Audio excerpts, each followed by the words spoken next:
Roue libre. Roue libre, c'est un film qu'on peut le mettre entre Intouchable et le film de Tarantino. Si on parle de films à art et essai type Godard,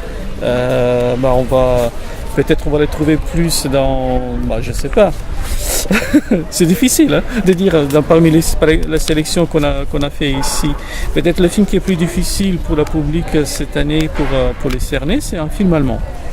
Qui est en salle et au Institut Goethe. C'est les films. C'est où Weid, si je me trompe pas. Difficile en termes de sujet, en termes d'approche. C'est de l'approche, c'est beaucoup plus comme c'est une jeune femme qui lâche tout pour se retourner vers le sauvage. Ah oui, d'accord. Elle conclut quand elle essaie de dompter un loup. Est-ce que le loup est apprivoisable. Ou ce qu'on dit, c'est un film qui est très intéressant. Tout le reste, je pense pas, c'est qu'il y a des films vraiment intellectuels. Après aussi, par exemple, pour les courts-métrages, on a facilité aussi les choses à la public. On a fait une sélection labo, les films expérimentaux. Souvent, les gens, ils ont peur des films expérimentaux. Mais là, comme ils sont mis dans une seule série de films expérimentaux, ça montrera aussi que ces films-là peuvent être accessibles et les comprendre. Et l'objectif, c'est nous, souvent, on essaie que tous les films qui sont présentés en festival soient accompagnés. On explique plus ou moins le contexte dans quel film il est tourné et la possibilité de discuter après les films ou avec les réalisateurs s'il est présent ou après. C'est ça, je dirais, le plus. Du festival. C'est ça, je dirais. D'accord. Je prétends pas d'être intellectuel. Dans le sens et le public que vous avez fait venir jusqu'à présent, parce qu'il a quand même commencé à avoir une belle histoire ce festival, et il a quel profil? Est-ce qu'il est vraiment mixte ou est-ce que c'est d'abord des cinéphiles, on va dire? Il y a des cinéphiles, mais aussi de plus en plus de gens qui viennent pour découvrir. Le cinéma est quelque chose qui s'est fait. Je pense que les changements de nom du festival, ça a apporté cette nouvelle public. On a gardé notre ancien public des vrais cinéphiles, qui sont très nombreux à Nancy, il ne faut pas oublier. Et aussi une nouvelle public qui vient d'horizons très différents. On n'a pas fait un portrait socio-culturel de notre public. La ville de Nancy l'année dernière elle a fait une étude. On n'a pas de résultats sur les gens qui ont voulu remplir les questionnaires. Mais quand on voit la fréquentation les soirs, je pense que le public est un petit peu de tous les horizons. Il y a des jeunes, il y a comme des retraités ou des actifs. Il est ouvert à tout le monde. On voit aussi notre désir de s'ouvrir comme même en achetant l'espace publicitaire comme dans l'Est républicain ou dans les autres journaux. Super. C'est aussi pour s'ouvrir, pour montrer qu'on existe, malgré qu'on n'a pas des moyens des autres festivals. J'aimerais bien avoir un budget de 30 000 euros pour mettre dans la publicité. Là, les choses sont très différentes. Les gens vont voir ce qui se passe. Par exemple, notre affichage qui est en ville, il va disparaître pendant le festival. C'est un problème de visibilité encore à résoudre. Voilà. Mais ce n'est pas seulement de nous, parce que nous, on n'a pas de moyens pour payer la publicité. Et la visibilité, c'est souvent avec des relations avec des journalistes. Et souvent, on est même avec...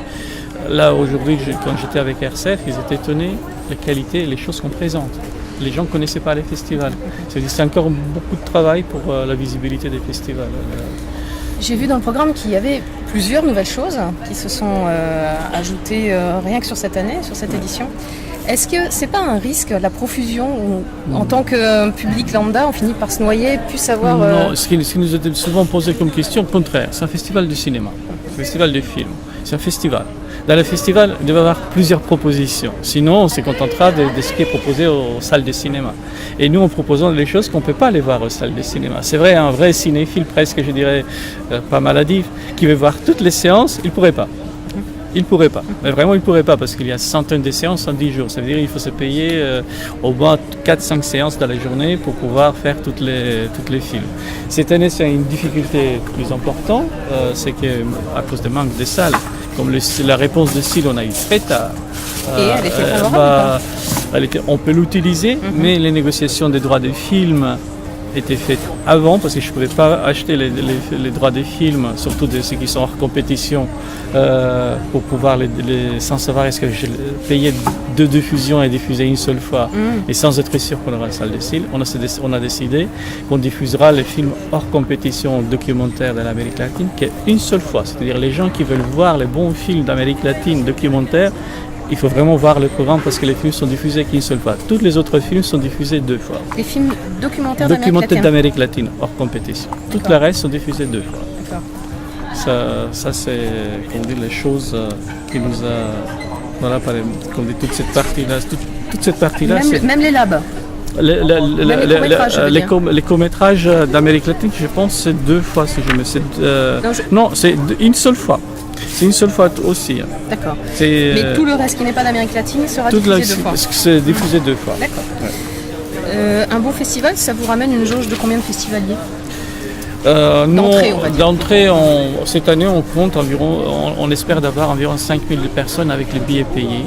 Et l'année dernière, la fréquentation, c'était environ 4000 avec les billets payés et 10 000 personnes qui sont venues au festival parce qu'il y a aussi de l'apéro-concert, les gens qui passent, qui voient, qui s'informent. Et comme ça, ils arrivent, on arrive de toucher une autre public qui vient. Parce qu'il y a les apéro-concerts tous les soirs à 19h30 qui sont gratuits, avec des groupes qui jouent gratuitement. Et cette année, c'est aussi une sélection qui est liée aussi avec l'Amérique latine. Des groupes qui vont jouer, voilà. Il y a des groupes locaux aussi. Par exemple, c'est 700 Dolls c'est un groupe d'ici. Normalement, c'est 700 Dolls, c'est le groupe local. Ça, c'est Musique Andes. On l'a déjà eu l'année dernière. Ça vient d'Allemagne, mais ce sont des musiciens chiliens. Les Chicken Fingers, c'est donc ça, c'est des hors-d'œuvre à la projection du soir. Voilà. Et souvent, après les projections, il y a les parties. Que les Transacoustic Machines, il a un documentaire fait par un étudiant de l'ISA qui passe, donc il s'est en cohérence avec l'autre. Ouais. D'accord. Voilà, c'est un lien, et aussi c'est le jeune public aussi qui amène aussi d'autres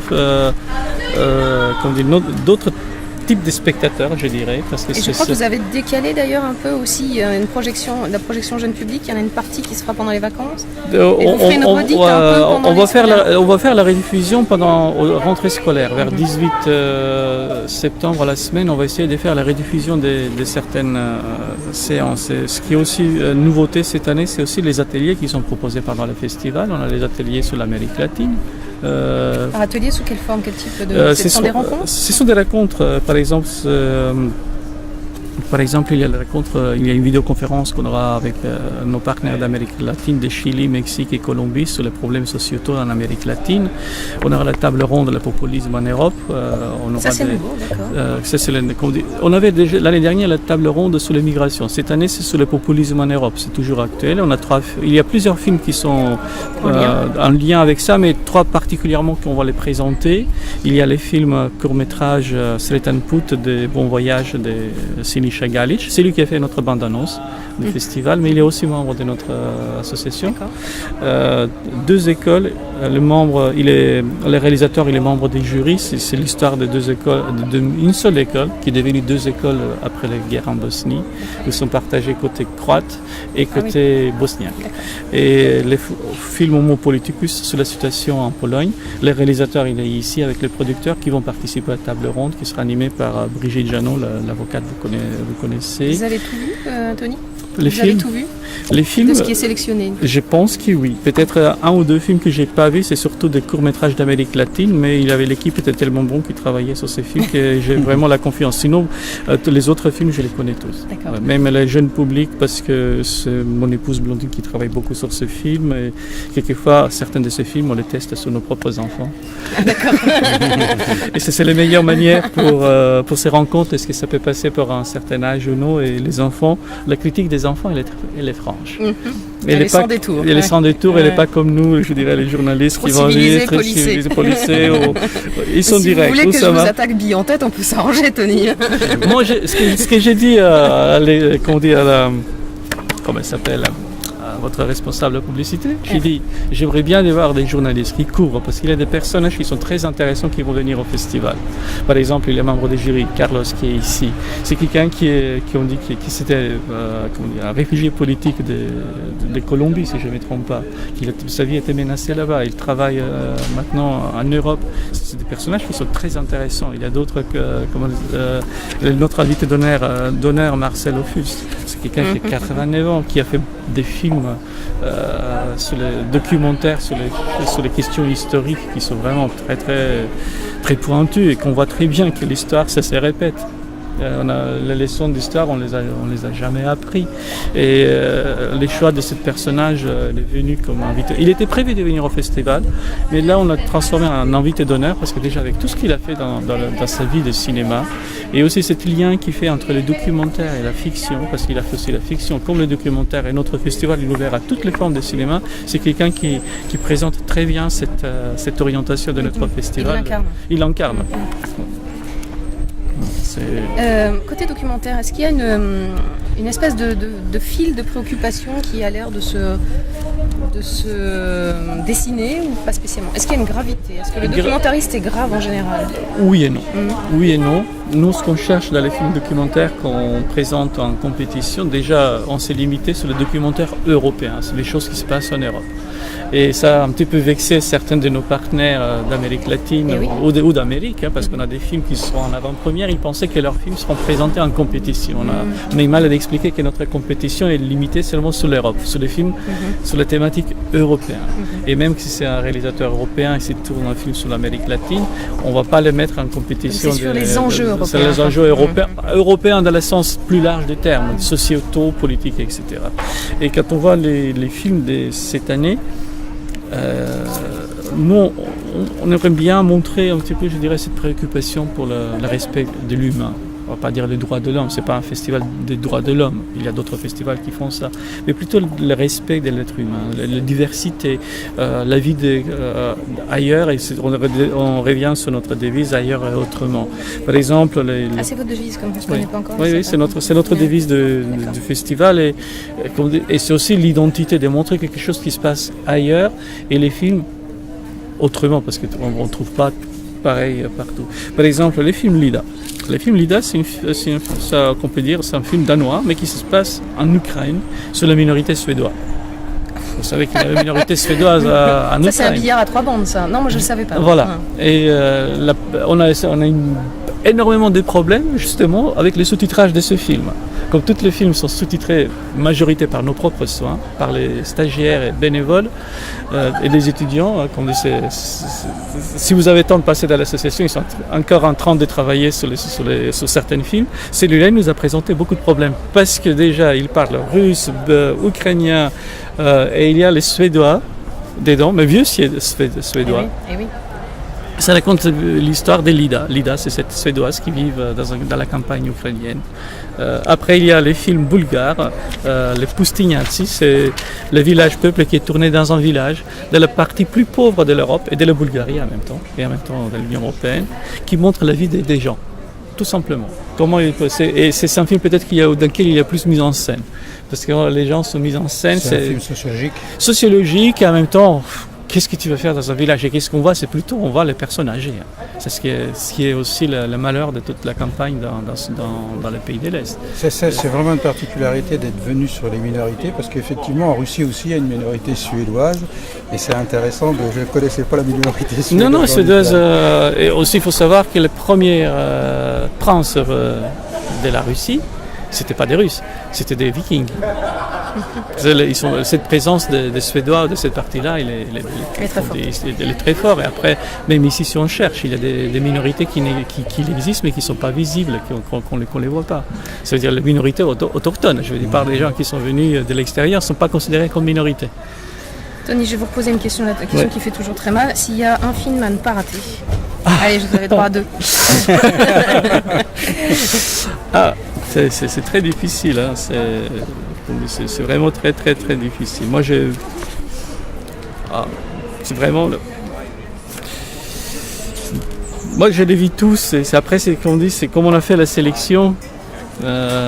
C'est vraiment très difficile de dire quel film on aime plus que l'autre. Après, ça peut vexer aussi les réalisateurs. Il y a les coups de foudre, par exemple, les films, les journaux d'un conducteur de train, peut-être parce que je suis originaire des Balkans. Pourquoi celui-là il y a, comme on dit, il mérite un détour parce qu'il montre une satire, comme on dit, une satire, même en même temps l'humanité qu'il existe dans les moments tragiques, que les gens qui sont touchés tragiquement dans leur destin, mais ils continuent de vivre ensemble. Et chacun est responsable des morts de quelqu'un dans son entourage, mais pas vraiment responsable. C'est lui qui a tué les personnes, mais il n'est pas responsable. C'est le conducteur du train. Mais il y aura les réalisateurs, qu'on dit aussi l'acteur Lazar Distosti qui sera présent ici.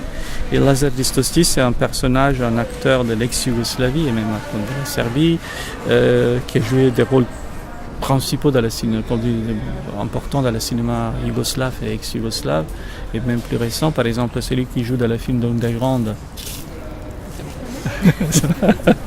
Dans le film de Kusturica dans l'Underground, c'est lui qui joue le rôle principal des personnes qui sont sous la terre, qui travaillent et qui croient encore que la Deuxième Guerre mondiale n'est pas terminée 40 ans après. Oui. C'est lui qui commande la série. Oui, je me souviens bien. Après, il y a aussi le film La Belle et la Meute, c'est un film qui est vraiment très engagé sur ce qui se passe, sur la condition des femmes dans le pays des Maghreb. Je ne sais pas, peut-être vous avez vu les dépêches, je ne sais pas si vous avez temps avec le travail de voir les dépêches qui sont défilées. Il y avait une histoire que j'ai vue dans les dépêches, moi, au Maroc, une fille qui s'est fait violenter sexuellement dans le bus et personne n'a bougé. Ah non, ça m'a choqué, ça. Là, c'est une histoire de viol commis par des policiers en Tunisie, et la fille est courageuse, elle veut porter plainte. Elle arrive dans la commissariat de police, et la police essaie de les persuader de ne pas porter plainte.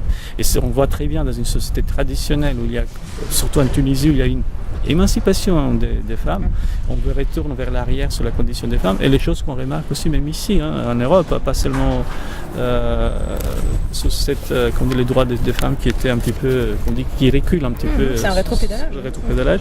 Et ce film, il est très intéressant, par exemple. Et les films Zer, c'est autre chose. Ça, c'est les paysages qui sont magnifiques, l'histoire qui est portée sur les films, qui lui a valu d'être censuré en Turquie pendant le festival d'Istanbul, parce que certaines scènes, elles étaient couvertes. Le réalisateur sera présent aussi. Il ne parle pas français, il ne parle pas anglais, il parle que les Turcs et les Kurdes.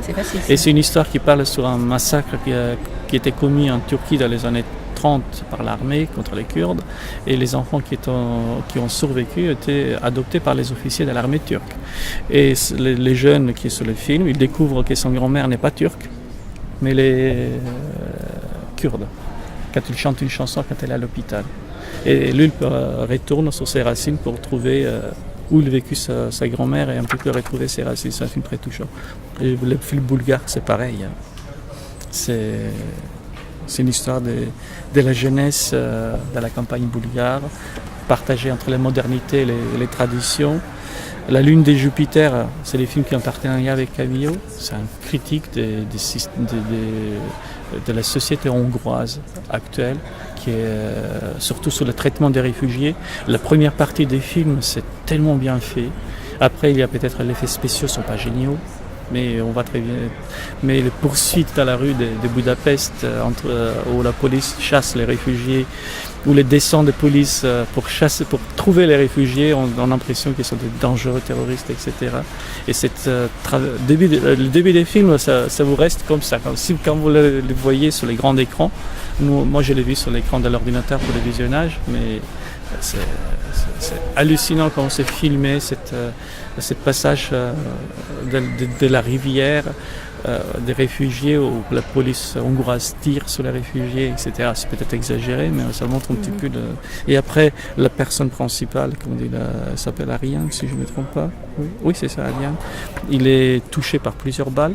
Et au moment que le médecin légiste le voit sur la table, il s'élève. Et quand il s'élève, c'est une résurrection. Et le médecin, la première chose qu'il pense, c'est profiter de cette situation, gagner l'argent. Effectivement, il y a un peu de satire. Il y a satire, mais aussi, on voit comment il est j'ai fait notre société. Vous aviez l'air, la dernière fois qu'on s'était vu, de dire que, en tout cas, le festival est très populaire auprès des réalisateurs. Vous avez beaucoup de demandes. On a beaucoup de demandes. Vous avez combien de films visionnés pour combien d'acceptés? Une centaine d'acceptés, donc on a environ 150, entre 140 ou 150, je ne sais pas exactement les chiffres, qui sont tout compris, qui sont acceptés. Déjà pour les courts-métrages, on a eu plus de 2300 qui sont inscrits directement sur la plateforme, sans parler des films qui étaient envoyés directement et qu'on sélectionne pour le jeune public qui ne rentre pas dans la catégorie des films qui sont sélectionnés, qui sont inscrits sur la plateforme. On a eu pour l'Amérique latine environ 200 films qu'on a regardés entre les courts-métrages et longs-métrages et documentaires pour sélectionner ce qu'on a sélectionné. Pour la compétition des documentaires, c'est une centaine de films aussi, et pareil c'est pour les fictions et longs-métrages. Et après, quand même, on n'a pas beaucoup de place. Par exemple, on a 9 films sur les étoiles, et aussi 9 films. Cette année, on a mis même 8 films en compétition documentaire, un des films des mois, pour permettre de mettre hors compétition à cause de ce problème des salles. Voilà, on a déjà une reconnaissance parce que là on a même des films documentaires. Si vous cherchez l'historique sur les films, ils étaient présentés au plus grand festival de compétition hors compétition dans le monde, en Europe. Et pour beaucoup d'eux, c'est la première ou deuxième diffusion en France, parce que la première diffusion, par exemple, pour les films italiens qui ont une compétition, première diffusion, c'est aujourd'hui ou c'est presque en même temps on diffuse avec un festival en Bretagne. Mais notre festival il s'est pas fixé pour un objectif de mettre que des films, on n'a pas fait une condition que les films ne soient pas présentés aux autres festivals. Parce que moi je ne vois pas quelle concurrence peut me faire le festival de Milan ou de Montpellier, de Londres ou même, je dirais même de Reims.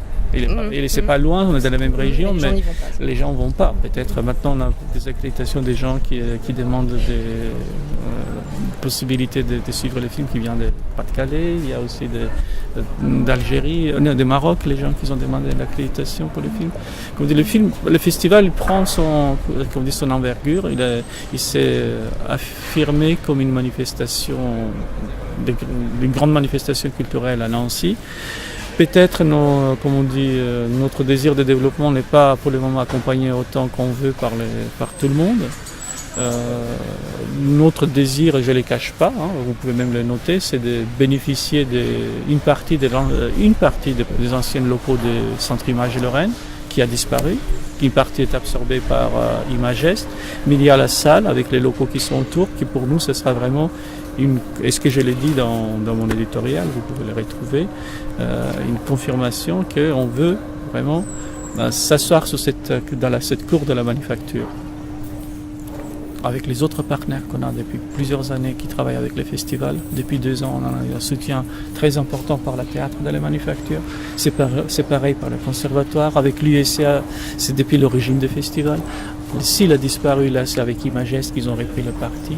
Mais nous, on aurait bien bénéficié des jouissances de cette salle pendant toute l'année. Ça nous permettra d'organiser nos ateliers d'éducation à l'image. Et en même temps, on a la salle juste à côté où on peut faire les ateliers juste après la projection avec les bureaux qui sont ici et l'association qui est vraiment soit assise sur cet espace culturel qui est unique. Et parce que c'était notre association, notre festival qui était la première qui animait cette cour de la manufacture.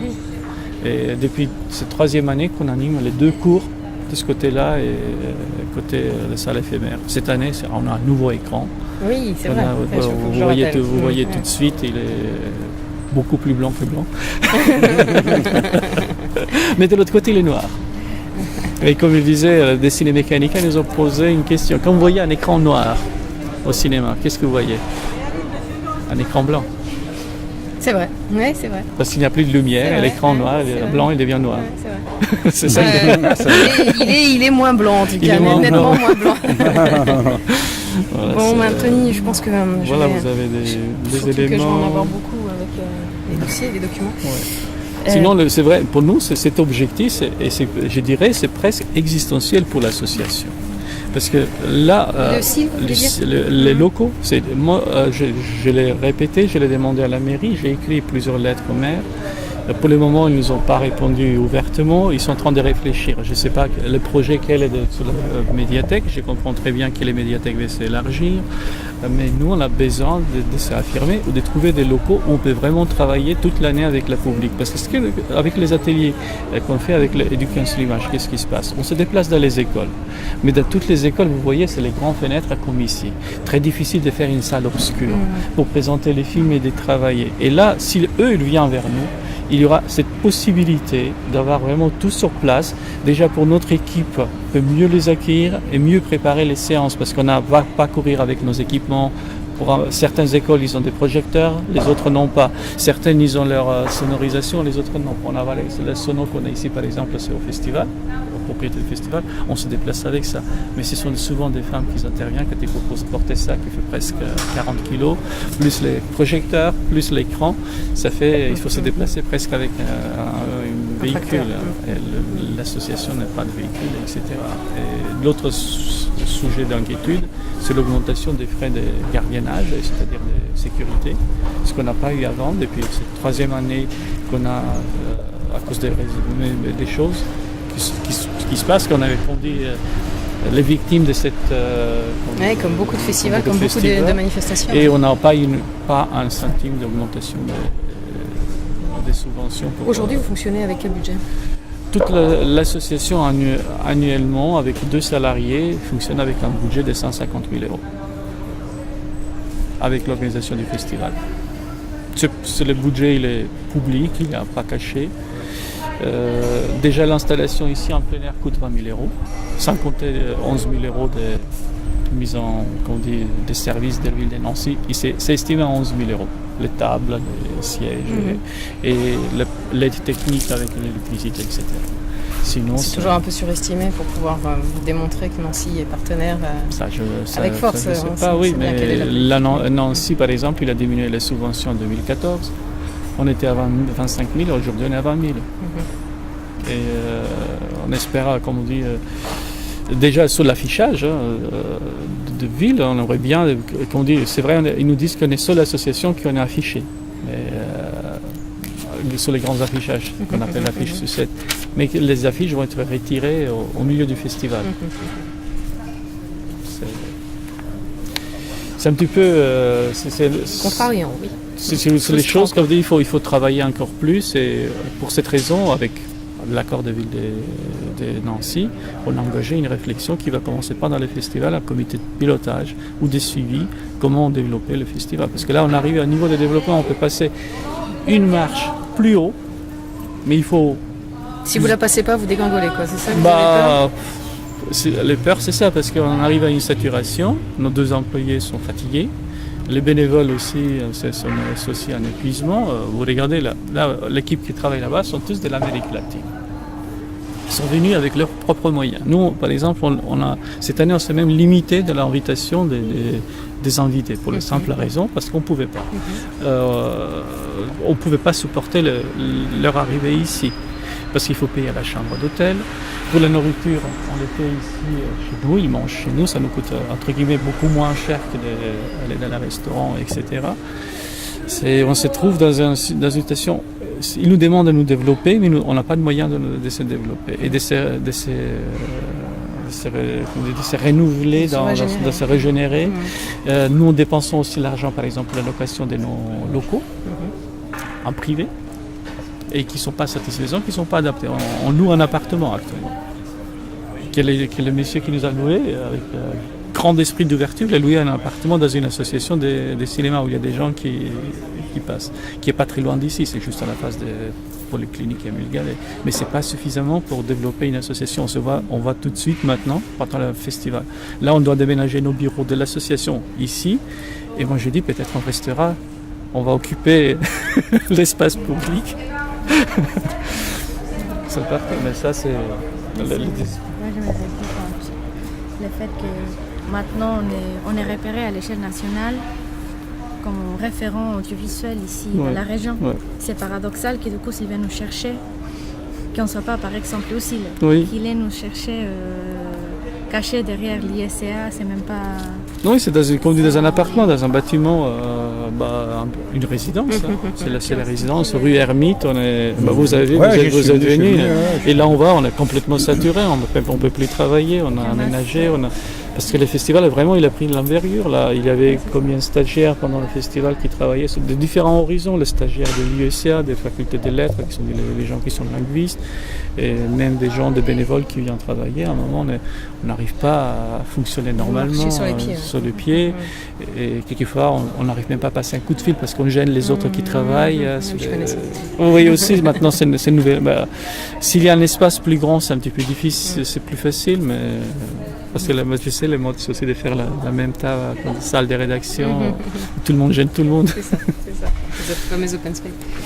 Ouais, voilà. Alors, je voulais juste ajouter 2-3 petits détails, parce que, on en demandait 2-3 de plus, parce que là, on a quand même bien balayé le sujet. Moi, ce qui me semble important, ce festival, cette année, c'est la présence quand même de nombreux réalisateurs internationaux et qui vont être ouverts à la presse et pouvoir échanger, quoi, en fait. Oui, l'objectif, c'est depuis toujours des festivals d'avoir cet échange avec les gens, avec les réalisateurs, mais aussi avec la public. C'est-à-dire, vous voyez les tables qui sont ici, au moment quand les réalisateurs prennent leur déjeuner ou prennent leur boisson, il n'y a pas un endroit spécialement réservé pour eux. C'est-à-dire, la public peut les aborder facilement pour échanger avec eux, mais également aussi d'aller après la projection de parler avec les réalisateurs. J'ai dit que peut-être cette année on a limité un petit peu le nombre de réalisateurs qui étaient invités, mais on a essayé d'avoir le maximum qu'on peut pour accompagner les films. Et après, maintenant, il y a aussi des réalisateurs qui vous demandent après, surtout des courts-métrages. On a fait une autre partie, on participe dans les frais des voyages, on ne couvre pas tous les frais des voyages pour les courts-métrages. C'est dans la condition qu'on a mis, parce qu'il y a un règlement pour l'inscription des courts-métrages. Et après, on prend en charge leur logement ici sur place et leur nourriture. C'est parce que c'est moins d'hospitalité qu'on peut les faire pour tous les festivals, parce qu'on ne paye pas les droits de diffusion de leurs films. Et en échange, on prend ceux qui désirent de venir. Mais de l'autre côté, nous, on ne peut pas se permettre de payer un voyage à un réalisateur qui vient de la Chine ou d'Iran, etc. Cette année, vous avez vu la carte au moment des conférences de presse. C'est presque le monde entier qui a participé à ce concours, c'est-à-dire on a un rayonnement international qui est très important du festival aujourd'hui et qui peut encore affirmer. Et j'ai oublié de vous présenter les trophées. On a des nouveaux trophées qui sont fabriqués par les verreries des Maïzantal. Ils sont visibles ils sont dans le bureau, mais je peux demander à quelqu'un de l'amener. Pilar, est-ce que quelqu'un peut amener un trophée? Oui, mais qui ne les casse pas. Voilà. C'est fabriqué par la verrerie des Maïzantal, c'est eux qui l'ont créé. Ça symbolise aussi un petit peu notre lémurien sur un socle en verre, la transparence et cette ouverture qu'on dit vers le monde. Alors justement, ce festival qui est né avec la chute du mur de Berlin, qui nous a fait découvrir la culture de l'Est de l'Europe, à nous, à l'Ouest, où on a découvert d'un côté sociologique, culturel, etc., tout ce qui se passait de l'autre côté du mur, y compris l'ex-URSS. Tu lui as donné la dimension internationale. Il était déjà international, mais il était sur la frontière européenne. On était resté longtemps sur les 47 pays membres du Conseil de l'Europe, comme critère de... C'est déjà beaucoup. Hein. Mais là, on s'ouvre au monde entier, parce que le cinéma n'a pas de frontières. Cette année, on t'a mis une projection sur l'Amérique latine. Deuxième année de suite. Déjà l'année dernière, effectivement. Mais on peut supposer que dans les années à venir, tu t'interdis pas d'aller en Afrique plus profondément, en Asie en Océanie. On est déjà un projet de coopération avec le festival L'Écran Noir de Cameroun. C'est déjà dans le passé, l'association a coopéré avec ce festival. Et cette année, on va sans doute de nouveau, surtout pour la programmation des jeunes publics, ce qui les intéresse beaucoup, nos expériences de la programmation des jeunes publics. On a aussi des autres ateliers, comme dit les coopérations qui sont prévues même avec mon pays natal, Macédoine, qui est aussi un tout petit pays, mais très actif sur le plan cinématographique, comme beaucoup de pays des Balkans.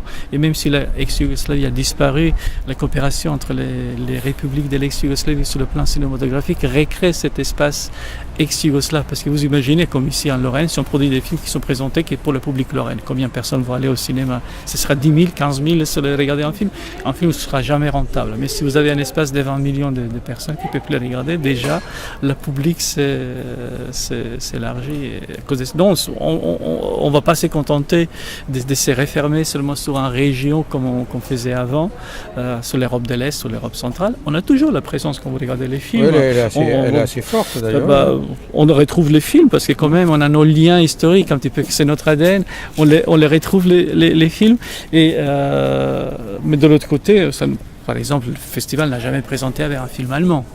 On n'a jamais présenté un film colombien, ça sera en plein air, un film colombien. Deuxième année de suite, on a un film cubain qui sera en plein air. Et des mêmes réalisateurs, c'est un petit peu clin d'œil aussi, mais c'est aussi le jeu des circonstances, parce que ça nous a plu là aussi le deuxième film. L'année dernière, c'est Carlos Lechuga, si je ne me trompe pas, le film, je ne me trompe pas le nom. Ça va être mauvais, oui, je pense que c'est ça.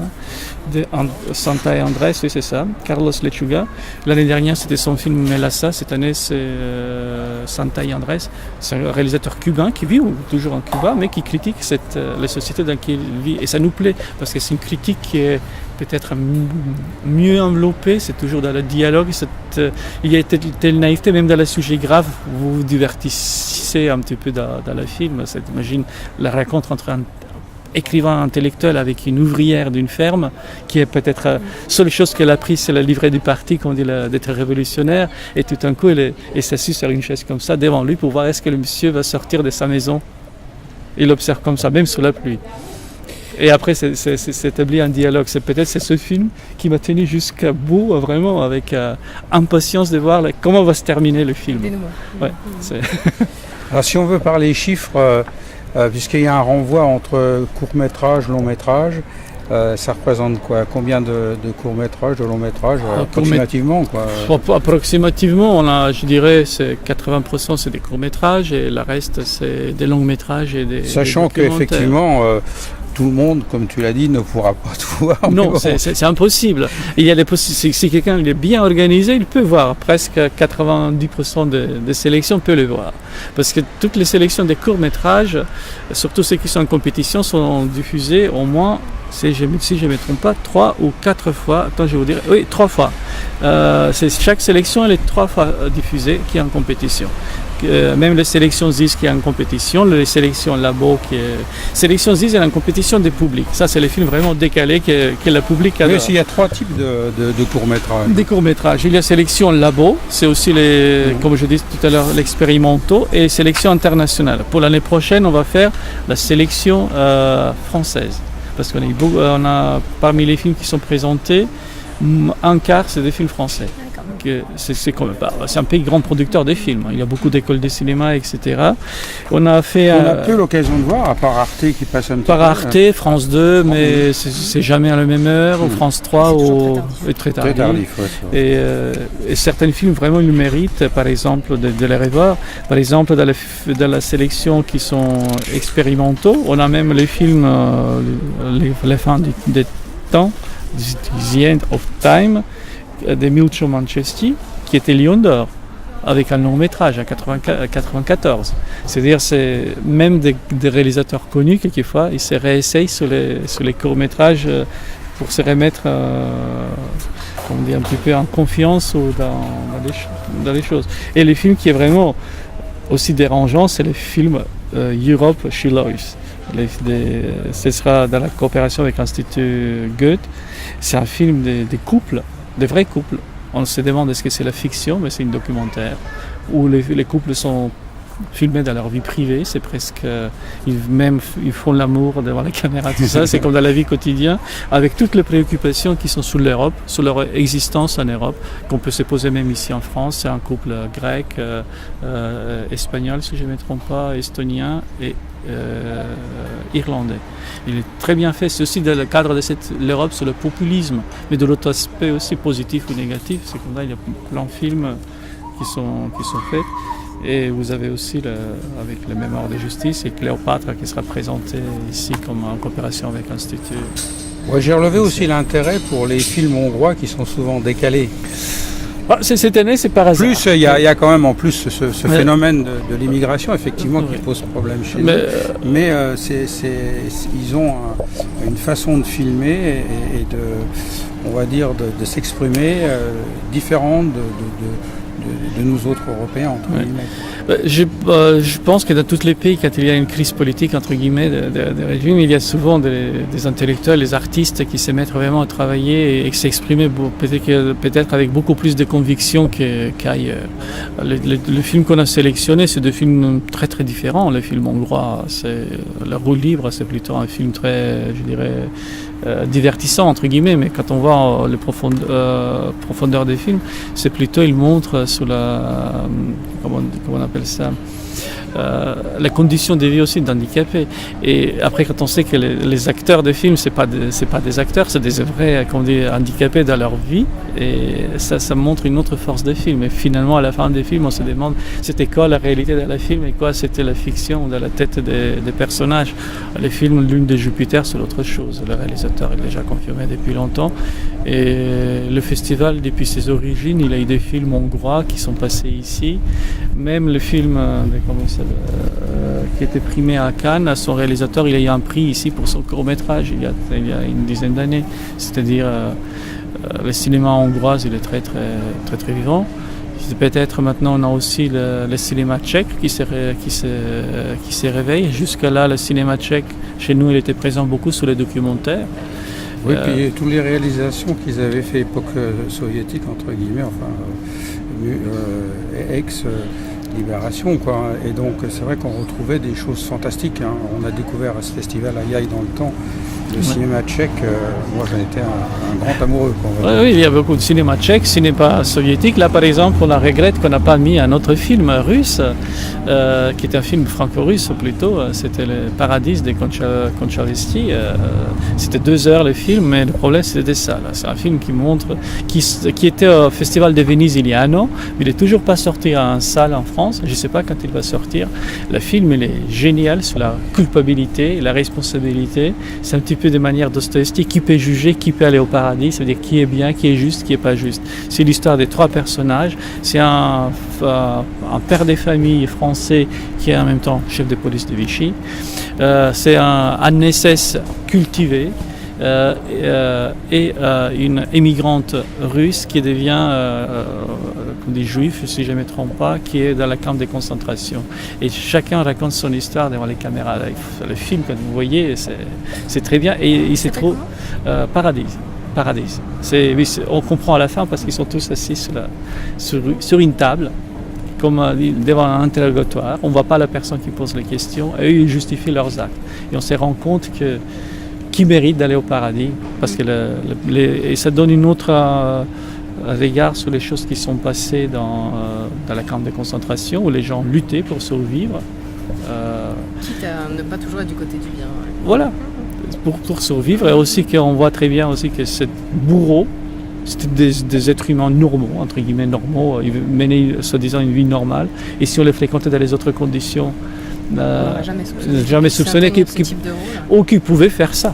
C'est ça qui est incroyable, parce que le SS qui est directeur commandant du camp, il était amoureux de cette femme qui se trouve dans le camp, qui lui donne le papier pour sortir du camp, mais en même temps elle décide de rester dans le camp et de mourir. Elle donne ses papiers à une autre femme avec des enfants pour les sauver.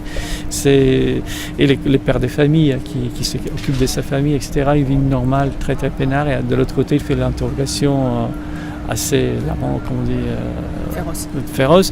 Et c'est Bruno Locher qui joue le rôle de père de famille. C'est aussi une contre-emploi de Bruno Locher, des chiens, si vous voyez ses pieds. Moi j'ai trouvé ce film et je regrette qu'on n'a pas pu le mettre cette année. Maintenant, moi je le regrette aussi. Mais c'était le problème. C'est un film très dur. Un film très dur, et on évite quelquefois de mettre le film très dur en plein air. Ouais, quelquefois on ne peut pas échapper. Il y a des films, on peut pas se voiler les yeux de ce qui se passe dans le monde. C'est vrai, cette semaine j'ai vu le film russe Une femme douce. C'est aussi un film très dur, quoi, sur le milieu incarcéral. Alors, je voudrais terminer par une question un peu spéciale. C'est voilà. Le trophée. Les trophées qui étaient fabriqués pour mettre sur la lumière, ça va je vais essayer de faire une petite photo. Je suis pas trop bien. Ça, c'est les trophées qui étaient fabriqués. Il y a 14 trophées pour ce festival de cette année, pour les différentes sélections. Et c'est presque tous les pièces uniques, parce que comme c'est fait à la main, ça ne peut pas être jamais la même forme. Et ça, c'est en coopération avec Maïzanta. Oui, je disais dans les années 60. Ça aussi, parce que nos prix sont pas dotés, à la différence des autres festivals. Et quand même, vous soignez un peu la tête on essaye de soigner, et de l'autre côté, donner un prix de 100 €, c'est rien du tout, mais ça reste un petit souvenir pour les gens. Mais pour eux, je pense pour les réalisateurs, c'est pas important la dotation du prix.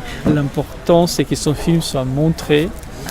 Et s'il a gagné l'avis positif des jurys, parce que vous mettez la même sélection à 2 jurys différents, les résultats sont très différents. Bien sûr. Voilà. C'est pas qu'on... Je vais juste arracher la dernière question que je voulais poser. Je disais, dans les années 70, il y avait une chanson qui disait The Cover of Rolling Stone. C'était un morceau qui était enregistré par Dr. Hook. Et justement, la couverture du programme, elle a quand même une histoire. Tous les ans, il y a une histoire. Alors, pourquoi as-tu choisi cette couverture? La couverture, c'est la coopération avec David Stewart. C'est un photographe. Pardon. C'est un réalisateur très reconnu des Grande-Bretagne, photographe et vidéaste. Il a eu des films qui étaient même primés. Il travaille beaucoup sur les photos de publicité et des films de publicité. Et le personnage, c'est quelqu'un qui a participé dans le tournage d'un film de publicité. On pensait que c'est un acteur. Il nous rassemble beaucoup. Je pensais qu'il était tiré d'un film, c'est pour ça. Il n'est pas dans un film, mais dans un livre des photographies de David Stewart. C'est une opposition un petit peu de ce qu'on a fait l'année dernière. C'était 2 jeunes personnes. C'était une personne un petit peu plus âgée, avec un bouquet de fleurs. Peut-être. Oui, c'est pour ça qu'il y a une histoire dans les couvertures. Dans la jeunesse, on dirait, c'est quand on donnait rendez-vous à quelqu'un devant les cinémas, si on ne les connaît pas tellement bien, on t'attend avec un bouquet de fleurs. Voilà, c'est un petit peu, c'est une invitation de découvrir avec le bouquet de fleurs le programme de cette année.